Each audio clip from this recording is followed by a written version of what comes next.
Welcome back to Black Cuan my friend, thank you. Bitcoin hari ini anjlok sedangkan Bitgert atau Bryce menuju ke 0,0001 dollars atau 1,4 rupiah dalam 30 hari ke depan menurut salah satu kanal berita kripto.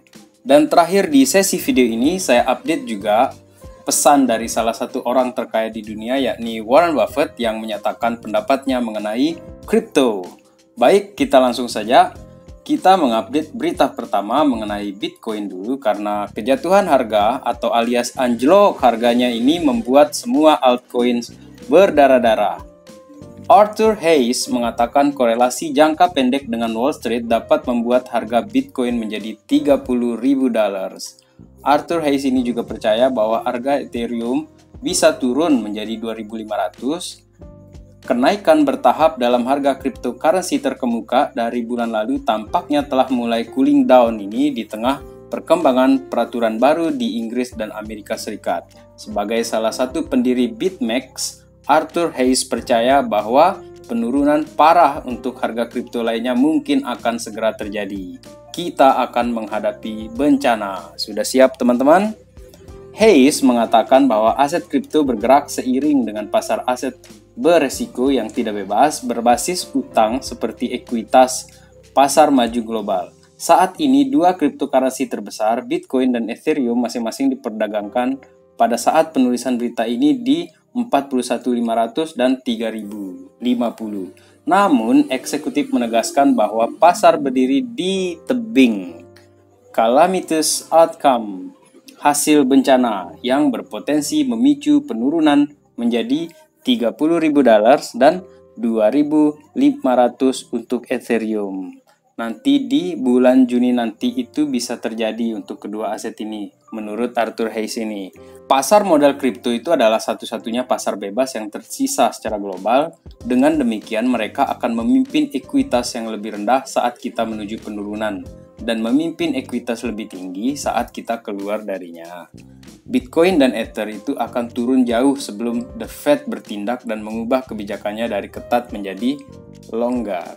Tapi ini menurutnya itu adalah short-term bearish karena Hayes juga melampirkan bullish prognosisnya.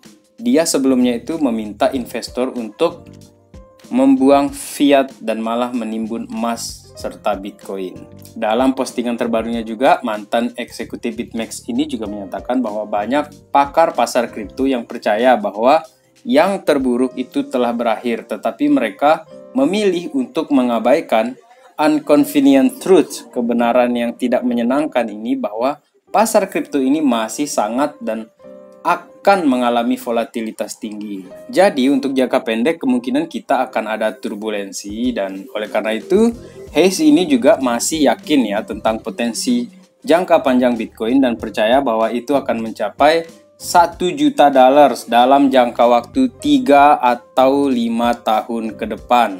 Selanjutnya dari CoinDesk, market wrap, penjualan kripto Bitcoin semakin mendalam saat korelasi dengan kenaikan saham.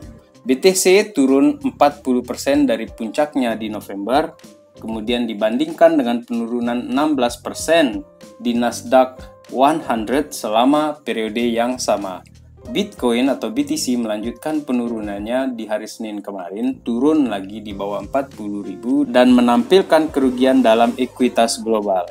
Investor tampaknya mengurangi eksposur mereka terhadap aset spekulatif termasuk saham dan kripto, ini di tengah kekhawatiran tentang inflasi dan pertumbuhan ekonomi yang lebih lambat. Dan volume perdagangan di exchange spot Bitcoin ini juga masih rendah. Menurut data di CoinDesk, selanjutnya tidak ada peningkatan volume selama akhir pekan meskipun harga BTC itu sudah turun 7%. Dan di chart bawah ini itu menunjukkan rasio volume beli versus volume jual itu di pasar swap. Bitcoin itu rata-rata pergerakan 30 hari yang menunjukkan jenis produk perdagangan derivatif kripto rasio turun di bawah 1. Ini menunjukkan sentimen bearish yang dominan di kalangan traders Bitcoin. Tampaknya investor ataupun retail itu sedang parkir dana sekarang ini karena yang paling tidak menyenangkan dari pasar sekarang ini adalah ketidakpastian arah pasar yang barangkali juga disebabkan oleh berbagai macam hal ini seperti perang, inflasi, The Fed, kenaikan suku bunga, dan banyak lagi yang tiba-tiba saja muncul dan membuat orang-orang itu di ekosistem kripto ini jadi tidak tenang.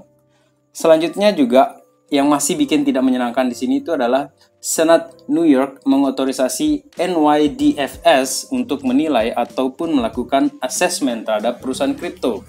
Regulator negara bagian mengawasi lisensi mata uang virtual penting negara bagian yang biasa disebut sebagai BitLicense. Di saat seperti ini, ada aja mereka mengeluarkan berita yang nuansanya itu menyudutkan, bahkan membuat investor kripto itu seperti orang yang melakukan tindakan ilegal dengan aset mereka. Dan lucunya ya, negara yang meragukan kripto ini pun memungut pajak dari aktivitas warganya yang berinvestasi di kripto.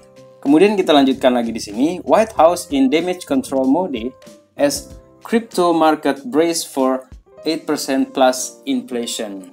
Gedung Putih ini menyalahkan perang Rusia di Ukraina atas kenaikan inflasi yang luar biasa yang diungkapkan oleh data di hari Selasa dari Departemen Tenaga Kerja. Ini sudah pernah saya sampaikan di video sebelumnya, bahwa ujung-ujungnya Biden akan menyalahkan Rusia atas ancaman inflasi yang akan datang. Data yang jatuh tempo pada hari Selasa pukul 12.30 UTC itu diperkirakan akan mengungkapkan indeks harga konsumen atau CPI yang didefinisikan sebagai perubahan harga satu paket untuk barang dan jasa yang biasanya dibeli oleh kelompok rumah tangga tertentu, meningkat 8,3% tahun ke tahun di bulan Maret setelah kenaikan 7% di bulan Februari. Menurut sumber data FX Street, angka di atas 8% akan menjadi yang pertama dalam setidaknya 4 dekade atau 40 tahun belakangan ini. Bahkan sudah ada nih yang memprediksi ini bakalan ada ke 9% ini, seperti yang ditweet oleh Alexander Stahel ini, dan katanya di sana Gedung Putih itu sudah ada datanya bahkan sebelum data itu dirilis. Dan untuk kondisi terkini pasar kripto, pasar Bitcoin memasuki ketakutan ekstrim atau extreme fear karena harga turun di bawah $40.000. Analis kripto memperingatkan rasa gugup ini telah merayap ke dalam pasar. Bitcoin memang sempat jatuh ke level 39.000 dan ya sudah raih kembali ya 40.000. Tetapi rasa gugup orang-orang yang ada di pasar kripto ini sekarang tampak dari Fear and Greed Index sekarang ini yang berada di level 20 alias extreme fear. Berkebalikan dari pasar Bitcoin yang sedang turun ini teman-teman, saya ada berita unik ini dari Bitgert atau Bryce yang justru di tengah tidak menentunya pasar, mereka ini malah yakin bahwa dalam 30 hari ke depan, Bryce token akan bisa menembus level 0,0001 atau setara dengan 1,4 rupiah. Dan berikut 3 alasan top mengapa harga Bryce akan mencapai 1,4 rupiah dalam 30 hari ke depan. Sebelum saya lanjutkan ini teman-teman, saya harus katakan di sini dulu, ini adalah berita dan juga analisa ya, jadi bisa benar dan bisa juga salah. Ini bukan ajakan untuk memborong token Bitgert atau Bryce. Jika mau membeli, pastikanlah kalian telah meriset token ini secara mendalam. Kita lanjutkan sekarang. Yang pertama alasannya di sini itu adalah BRC20 Chain Adoption.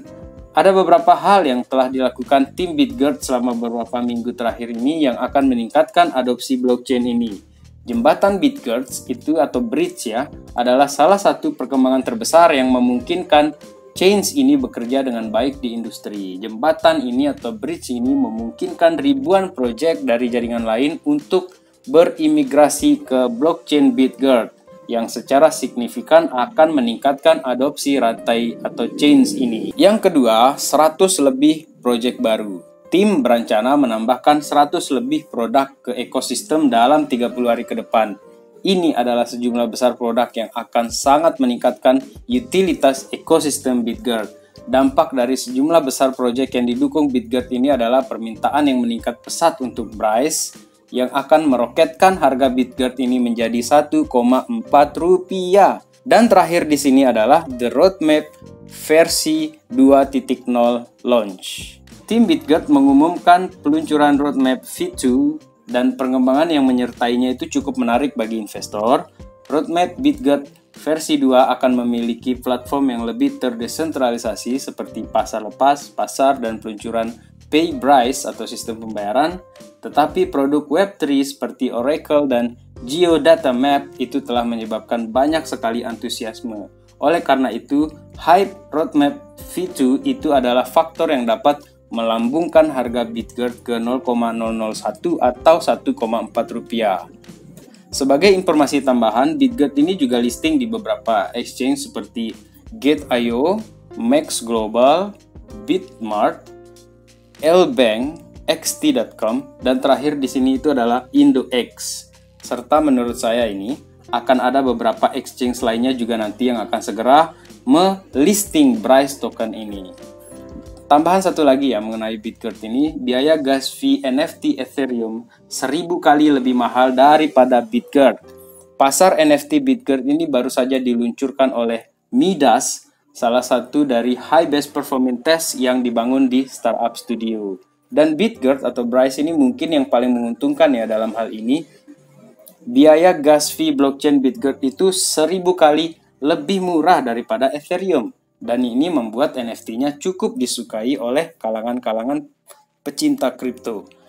Dan info terakhir dari token yang katanya akan mencapai 1,4 rupiah dalam 30 hari ke depan ini adalah postingan Twitter official Bitgert yang mengumumkan launching sebuah proyek ambisius yang bertujuan untuk melepaskan kekuatan Metaverse Jepang ke dunia di era Web3 dan ini didukung oleh Bitgert Startup Studio. Sebagai kesimpulan video kali ini, saya ingin menyampaikan sebuah opini dari Warren Buffett yang sudah jelas ya. Dia ini bukan penggemar Bitcoin ataupun kripto, karena seperti yang kita tahu Warren Buffett ini lebih menyukai atau secara lebih tegas ya saya yakini di sini, dia hanya berinvestasi pada hal yang dia pahami sepenuhnya. Oleh karena itu juga dia tidak melihat nilai dari investasi di kripto ini. Barangkali juga karena ini merupakan teknologi baru, sedangkan menurut Nasdaq.com ini Warren Buffett itu lebih senang invest di aset real yang jelas ada barangnya serta dapat dilihat wujudnya secara nyata. Dan pesan moral dari fenomena Warren Buffett ini adalah berinvestasilah di hal-hal yang benar-benar kita pahami dan ingat untuk selalu punya strategi dalam setiap investasi. Untuk kripto, bagi pemula yang mungkin masih baru sekali ini mungkin bisa invest cukup 5% saja dari total investasi kalian karena ini supaya tidak gugup ya ketika harganya naik turun secara mendadak. Jadi kalau dalam jumlah kecil seperti itu ya kita tidak terlalu terbebani secara mental. Dan bagi yang sudah memahami volatilitas serta masa depan blockchain, maka jaga kesehatan dan mental kita, karena itu adalah kunci untuk survive di ekosistem kripto ini. Percuma nanti di bull run berikutnya kita banyak uang tapi kita sakit-sakitan. Perbanyak piknik ya teman-teman. Baik, lebih kurang demikianlah video kali ini ya. Terima kasih telah menonton. Salam Black Cuan. Peace my friend.